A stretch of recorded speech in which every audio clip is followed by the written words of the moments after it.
ತಂಗಾಳಿ ಬೀಸಿದಾಗ ಹೂವಾಯ್ತು ಈ ಮನ. ಸಂಚಿಕೆ 15.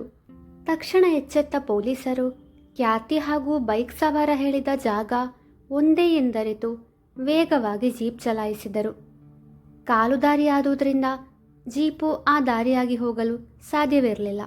ಆದುದರಿಂದಲೇ ಜೀಪಿನಿಂದ ಇಳಿದ ಪೊಲೀಸರು ಖ್ಯಾತಿ ಕಳುಹಿಸಿದ ಲೊಕೇಶನ್ ನೋಡಿ ಪಾಳು ಬಿದ್ದ ಮನೆಯತ್ತ ಬಂದರು.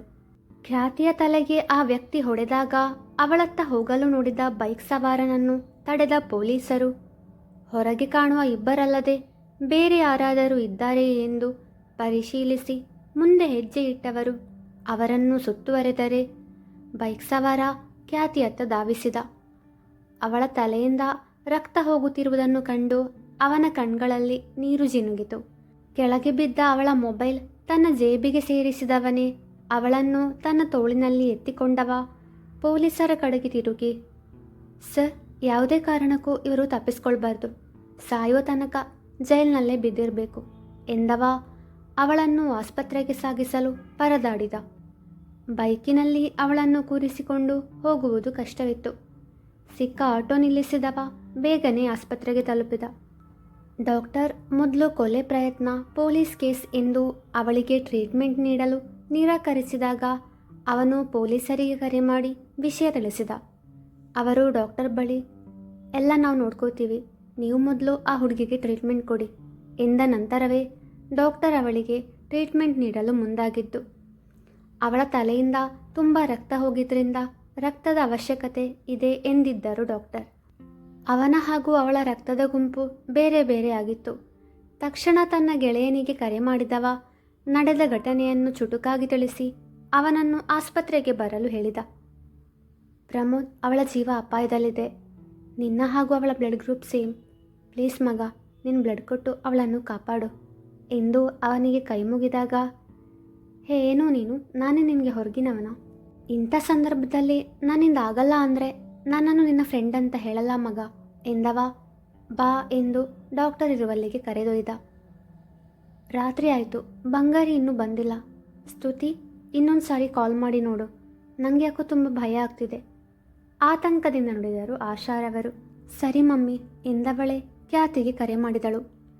ಬೈಕ್ ಸವಾರನ ಜೇಬಿನಲ್ಲಿದ್ದ ಮೊಬೈಲ್ ರಿಂಗಣಿಸಿತು. ಡಾಕ್ಟರ್ ಬಳಿ ಮಾತನಾಡಿದ ಪ್ರಮೋದ್ ರಕ್ತ ನೀಡಲು ಹೋದರೆ ಬಂದ ಕರೆಯನ್ನು ಸ್ವೀಕರಿಸಿದ ಬೈಕ್ ಸವಾರ. ಹಲೋ ಅಕ್ಕ, ಎಲ್ಲಿದೆಯಾ? ನೀನಿನ್ನೂ ಮನೆಗೆ ಬಂದಿಲ್ಲ ಅಂತ ಮಮ್ಮಿ ತುಂಬ ಗಾಬರಿ ಪಡ್ತಿದ್ದಾರೆ ಎಂದ ಸ್ತುತಿಯ ಧ್ವನಿಯಲ್ಲಿ ಆತಂಕವಿತ್ತು.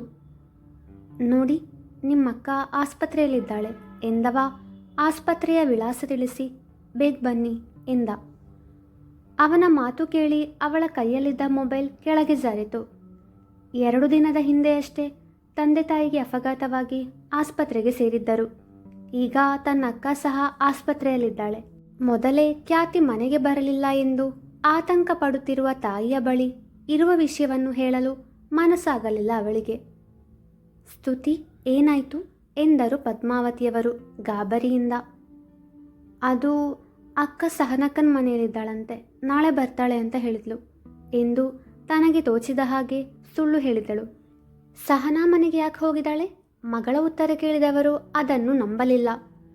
ಅನುಮಾನದಿಂದ ಅವಳತ್ತ ನೋಡಿದಾಗ, ಅದು ಮಮ್ಮಿ, ಆಫೀಸಲ್ಲಿ ತುಂಬ ಕೆಲಸ ಇತ್ತಂತೆ, ಬರುವಾಗ ಲೇಟಾಯಿತು ಅಂತ ಸಹನಾ ಅಕ್ಕ ಮನೆಯಲ್ಲೇ ಇರೋದಕ್ಕೆ ಹೇಳಿದ್ರಂತೆ ಆಂಟಿ ಎಂದಳು.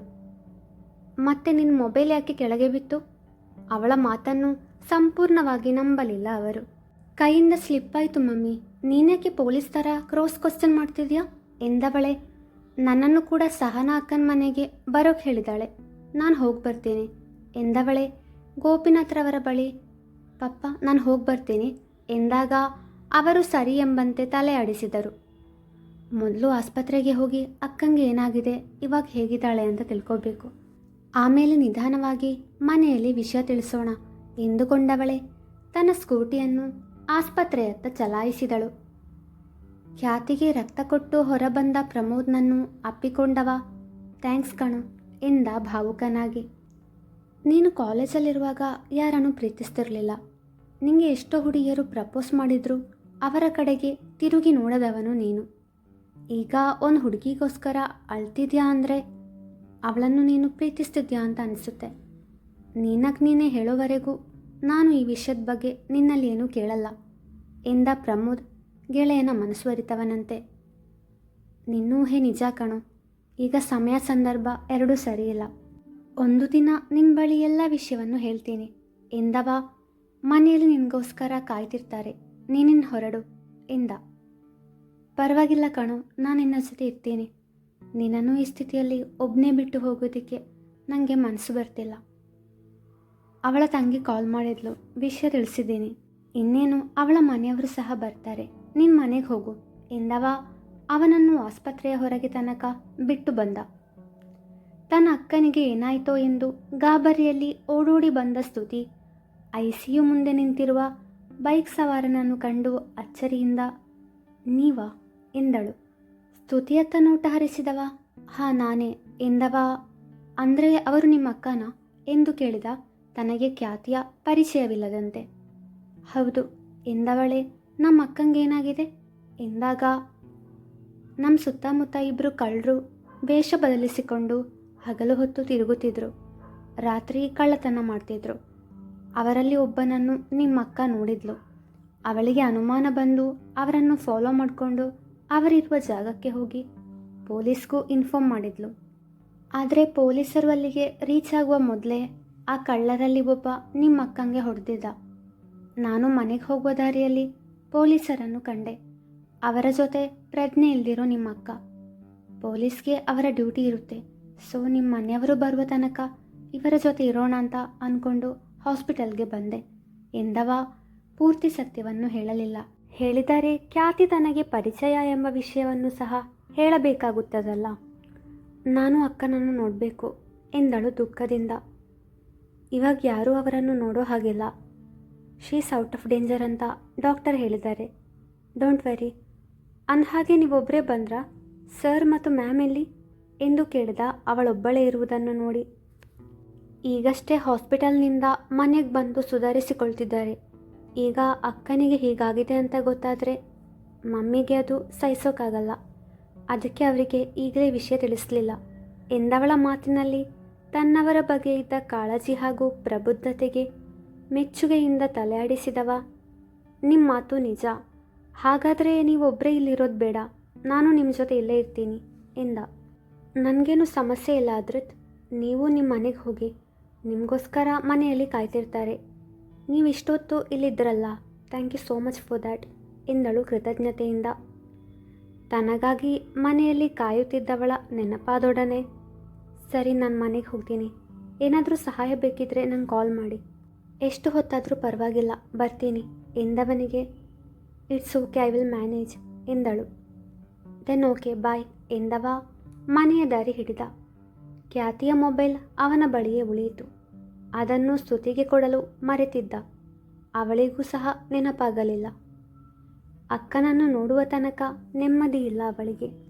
ನೇರ ಡಾಕ್ಟರನ್ನು ಭೇಟಿಯಾದವಳೆ, ಡಾಕ್ಟರ್ ನಾನು ಅಕ್ಕನನ್ನು ಒಂದು ಸಾರಿ ನೋಡಬಹುದಾ ಎಂದು ವಿನಂತಿಸಿದಳು. ಸಾರಿ, ಯಾವ ಪೇಷಂಟ್ ಕಡೆಯವರು ಅಂತ ಗೊತ್ತಾಗಲಿಲ್ಲ ಡಾಕ್ಟರ್ ಎಂದಾಗ, ಖ್ಯಾತಿಯ ತಂಗಿ ನಾನು.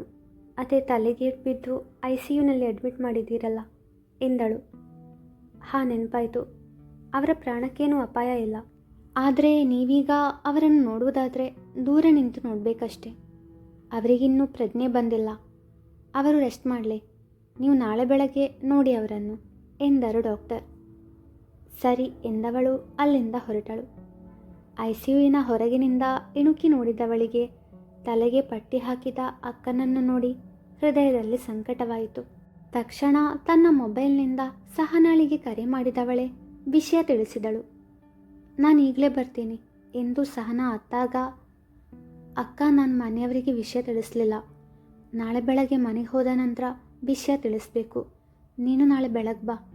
ನೀನು ಬಂದ ಮೇಲೆ ನಾನು ಮನೆಗೆ ಹೋಗ್ತೀನಿ ಎಂದಳು ಸ್ತುತಿ. ಅವಳ ಮಾತು ಸಹನಾಳಿಗೂ ಸರಿ ಎನಿಸಿತು. ಸರಿ ಎಂದು ಉತ್ತರಿಸಿದವಳು ಕರೆ ಸ್ಥಗಿತಗೊಳಿಸಿದಳು. ಸಹನಾ ಯಾಕೆ ಅಳ್ತಿದ್ಯಾ? ಅಳುತ್ತಿರುವ ಮಗಳನ್ನು ನೋಡಿ ಗಾಬರಿಯಿಂದ ಕೇಳಿದರು ಸುಧಾರವರು. ಸ್ತುತಿ ಹೇಳಿದ ವಿಷಯವನ್ನು ತಿಳಿಸಿದವಳು, ನನಗೆ ಮೊದಲೇ ಗೊತ್ತಿದ್ರೆ ನಾನು ಅವಳನ್ನು ಅಲ್ಲಿ ಒಬ್ಬಳೇ ಹೋಗೋಕ್ಕೆ ಬಿಡ್ತಿರ್ಲಿಲ್ಲ ಅಮ್ಮ. ಅಲ್ಲ ಹೋಗೋಕ್ಕೆ ಬಿಡ್ತಿರ್ಲಿಲ್ಲ ನಾನು. ಈಗ ನೋಡಿ ಏನು ಮಾಡ್ಕೊಂಡಿದ್ದಾಳೆ ಎಂದವಳ ಮಾತಿನಲ್ಲಿ ಖ್ಯಾತಿಯ ಬಗ್ಗೆ ಇರುವ ಪ್ರೀತಿ ಹಾಗೂ ಕಾಳಜಿ ವ್ಯಕ್ತವಾಗುತ್ತಿತ್ತು. ಖ್ಯಾತಿಯನ್ನು ಚಿಕ್ಕ ಮಗುವಿದ್ದಾಗಿನಿಂದಲೇ ನೋಡಿದ್ದಾರೆ ಸುಧಾರವರು. ಅವಳನ್ನು ತಮ್ಮ ಮಗಳಂತೆ ಪ್ರೀತಿಸುತ್ತಿದ್ದರು ಅವರು. ಖ್ಯಾತಿಯ ವಿಷಯ ಕೇಳಿ ಅವರಿಗೂ ನೋವಾಗಿತ್ತು. ಸಹನಾಳನ್ನು ಹೇಗೆ ಸಂತೈಸಬೇಕು ಎಂದು ತಿಳಿಯಲಿಲ್ಲ ಅವರಿಗೆ. ನಾಳೆ ಬೆಳಗ್ಗೆ ನಾವಿಬ್ಬರು ಹಾಸ್ಪಿಟಲ್ಗೆ ಹೋಗಿ ಖ್ಯಾತಿಯನ್ನು ನೋಡ್ಕೊಂಡು ಬರೋಣ ಎಂದಾಗ ಸರಿ ಎಂಬಂತೆ ತಲೆಯಾಡಿಸಿದಳು. ಮರುದಿನ ಬೆಳಗ್ಗೆ ಖ್ಯಾತಿಯನ್ನು ನೋಡಲು ಅನುಮತಿ ನೀಡಿದರು ಡಾಕ್ಟರ್. ತನ್ನ ಅಕ್ಕನ ಸ್ಥಿತಿ ನೋಡಿದವಳಿಗೆ ಅಳು ಬಂದರೂ ತಡೆ ಹಿಡಿದವಳು ಅಕ್ಕ ಎಂದಳು ಭಾವುಕಳಾಗಿ. ಮೆಲ್ಲಗೆ ಕಣ್ಣು ತೆರೆದ ಖ್ಯಾತಿ ಮುಂದಿರುವ ತಂಗಿಯನ್ನು ನೋಡಿ ಸ್ತುತಿ ಎಂದಳು ಸಣ್ಣ ದನಿಯಲ್ಲಿ. ಅಕ್ಕ ತಲೆನೋವಾಗ್ತಾ ಇದೆಯಾ ಎಂದಾಗ ಕಣ್ಣಲ್ಲೇ ಹೌದು ಎಂಬಂತೆ ಸನ್ನೆ ಮಾಡಿದಳು. ಡಾಕ್ಟರ್ನ ಕರ್ಕೊಂಡು ಬರ್ತೀನಿ ಎಂದು ಹೊರಟವಳ ಕೈ ಹಿಡಿದವಳು ಬೇಡ ಮಮ್ಮಿಯಲ್ಲಿ ಎಂದವಳಿಗೆ ಈಗ ತಾಯಿಯ ಸಾಮೀಪ್ಯದ ಅವಶ್ಯಕತೆ ಇತ್ತು. ಮಮ್ಮಿಗೆ ವಿಷಯ ಗೊತ್ತಿಲ್ಲ, ಇವಾಗ ಮನೆಗೆ ಹೋದ್ಮೇಲೆ ವಿಷಯ ತಿಳಿಸಿ ಕರ್ಕೊಂಡು ಬರ್ತೀನಿ ಅಕ್ಕ ಎಂದಳು. ಅಷ್ಟರಲ್ಲಿ ಸಹನಾ ಹಾಗೂ ಸುಧಾರವರು ಬಂದರು. ಖ್ಯಾತಿಯನ್ನು ನೋಡಿದವಳಿಗೆ ದುಃಖ ತಡೆಯಲಾಗಲಿಲ್ಲ. ಪುಟ್ಟ ಮಗುವಂತೆ ಇಹದ ಪರಿವೇ ಇಲ್ಲದೆ ಅಳತೊಡಗಿದಳು ಸಹನಾ. ಸಹನಾ ಅಳ್ಬೇಡ ಪ್ರಯಾಸದಿಂದ ನುಡಿದಳು ಖ್ಯಾತಿ. ಅವಳ ಬಳಿ ಬಂದವಳೇ ಖ್ಯಾತಿ, ನಿಂಗೆ ಆ ಕಳ್ಳರ ಹಿಂದೆ ಹೋಗುವ ಅವಶ್ಯಕತೆ ಏನಿತ್ತು? ಅವರನ್ನು ಹಿಡಿಯೋಕಂತಲೇ ಪೊಲೀಸರು ಇದ್ದಾರೆ ತಾನೆ, ಈಗ ನೋಡು ಏನಾಗಿದೆ ಅಂತ ಪ್ರೀತಿಯಿಂದ ಗದರಿದಳು. ಅವಳ ಮಾತಿಗೆ ಮೇಲುವಾಗಿ ನಕ್ಕಳು ಖ್ಯಾತಿ. ಗೆಳತಿಗೆ ತನ್ನ ಮೇಲಿರುವ ಕಾಳಜಿ ಹಾಗೂ ಪ್ರೀತಿಯ ಬಗ್ಗೆ ಬಲ್ಲವಳಲ್ಲವೇ ಅವಳು. ಸ್ತುತಿ, ನಿನ್ನ ಮನೆಗೆ ಹೋಗಿ ಬಾಮ್ಮ, ನಾವಿಬ್ಬರು ಇಲ್ಲಿರ್ತೀವಿ ಸುಧಾರವರು ಹೇಳಿದಾಗ ಓಕೆ ಆಂಟಿ ಎಂದವಳು ಖ್ಯಾತಿಗೆ ಅಕ್ಕ ನಾನು ಬರುವಾಗ ಮಮ್ಮಿಯನ್ನು ಕರ್ಕೊಂಡು ಬರ್ತೀನಿ ಎಂದು ಆಸ್ಪತ್ರೆಯಿಂದ ಹೊರಬಂದಾಗ ಅದ್ರಿತ್ ಎದುರಾದ. ಹಾಯ್ ಸ್ತುತಿ ಎಂದ ಮುಗುಳ್ನಗೆ ಬೇರಿ. ಹಲೋ ಅದ್ರಿತ್, ನೀವೇನು ಬೆಳಗ್ಗೆನೆ ಬಂದುಬಿಟ್ಟಿದ್ದೀರಾ ಎಂದಳು ಅವನಿಗೆ ತೊಂದರೆ ಆಯಿತೆಂದು. ನಿಮ್ಮ ಅಕ್ಕನ ಮೊಬೈಲ್ ನನ್ನ ಹತ್ರ ಇತ್ತು, ಅದನ್ನು ಕೊಟ್ಟು ಹೋಗೋಣ ಅಂತ ಬಂದೆ, ನೀವು ಸಿಕ್ಕಿದ್ದು ಒಳ್ಳೆಯದಾಯಿತು ಎಂದವ. ತಗೊಳ್ಳಿ ಮೊಬೈಲ್ ಎಂದು ಮೊಬೈಲನ್ನು ಅವಳ ಕೈಗಿಟ್ಟ. Thank you so much. ನಿಮ್ಮ ಅಕ್ಕ ಹೇಗಿದ್ದಾಳೆ ಎಂದು ಖ್ಯಾತಿಯ ಬಗ್ಗೆ ಕೇಳಿದ.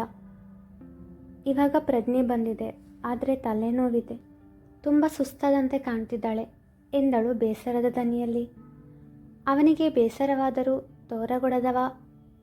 ನೀವು ಮನೆಗೆ ಹೊರಟಿದ್ರಿ ಅಂತ ಅನಿಸುತ್ತೆ, ಬನ್ನಿ ನಾನು ಡ್ರಾಪ್ ಮಾಡ್ತೀನಿ ಎಂದ ವಿನಯದಿಂದ. ಬೇಡ, ನನ್ನ ಸ್ಕೂಟಿ ಇದೆ ಎಂದವಳೆ ಅಲ್ಲಿಂದ ಹೋದರೆ ಅದ್ರಿತ್ ಡಾಕ್ಟರನ್ನು ಭೇಟಿಯಾಗಲು ಹೋದ. ಮುಂದುವರಿಯುವುದು